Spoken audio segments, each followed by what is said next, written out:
Hi all. இன்றைக்கி வந்து பார்த்திங்கன்னா நம்ம இறால் தொக்கு எப்படி செய்யலான்றது பார்க்கலாம்.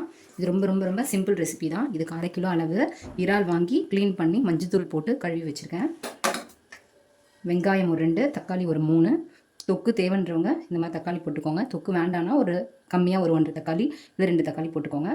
கருவேப்பிலை, இஞ்சி பூண்டு விழுது அரைச்சி வச்சுருக்கேன். தாளிக்க கடுகு, உளுந்து, சீரகம்.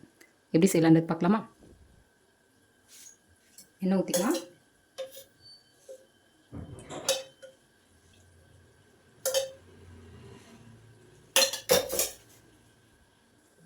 எண்ணெய் காஞ்சிருச்சு, கடுகு போட்டுக்கலாம். இதுக்கு மசாலாலாம் எதுவும் இல்லைங்க. மஞ்சள் தூளும் குழம்பு மிளகாய் தூள் மட்டும் போட்டு தான் நம்ம ஒரு சிம்பிளான இறால் தொக்கு செய்ய போகிறோம். ரொம்ப ரொம்ப டேஸ்ட்டாக இருக்கும். கடுகு நல்லா பொரிஞ்சிருச்சு. இப்போது சீரகம், உளுத்தம்பருப்பு சேர்த்துக்கலாம். உளுந்து நல்லா செவந்துருச்சு. இப்போது வெங்காயம் சேர்த்துக்கலாம். கருவேப்பிலை,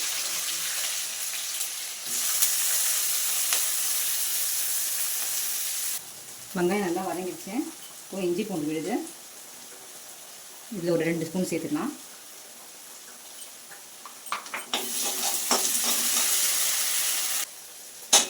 பாருங்க, நல்லா இஞ்சி பூண்டு விழுது பச்சை வாசனை நல்லா போனதுக்கப்புறம் தக்காளி சேர்த்துக்கலாம்.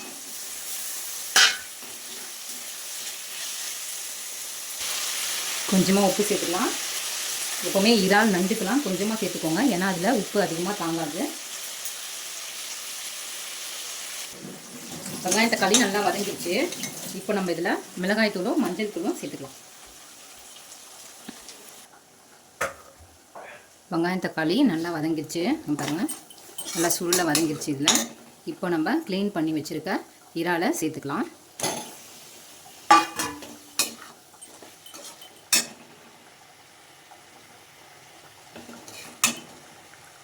ஒரு 1/2 கிளாஸ் அளவு பாருங்கள் இஞ்சி பூண்டு அரைச்ச ஜார்லேயே அந்த தண்ணியை நான் இப்போ இதில் சேர்த்துக்கிறேன்.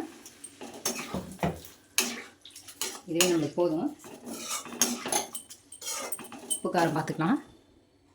காரம் வந்து பார்த்திங்கன்னா மிளகாய் தூள் மட்டும் ஒரு 1/2 ஸ்பூன் அளவு சேர்த்துக்கிறேன். ஒரு 5லேருந்து ஒரு 7 நிமிஷம் இது நல்லா வேகட்டும். ரொம்ப நேரம் வேக வச்சா இறா வந்து பார்த்திங்கன்னா ரப்பர் மாதிரி ஆகிடும். ஒரு 7 மினிட்ஸ் இது நல்லா ஒரு மீடியம் ஃப்ளேமில் வேக வச்சு எடுத்துக்கலாம். இறால் பார்த்திங்கன்னா நல்லா குக் ஆகிடுச்சு பாருங்கள். சூப்பராக நம்மளோட இறால் தொக்கு ரெடி ஆகிடுச்சு. ரொம்ப ரொம்ப சிம்பிள் ரெசிபி தான், ஆனால் இது ஃப்ரெஷ்ஷான இறாலை செய்யும்போது ரொம்ப டேஸ்ட்டாக இருக்கும். நீங்களும் இதே மாதிரி செஞ்சு பாருங்கள். Thank you all. Thanks for watching.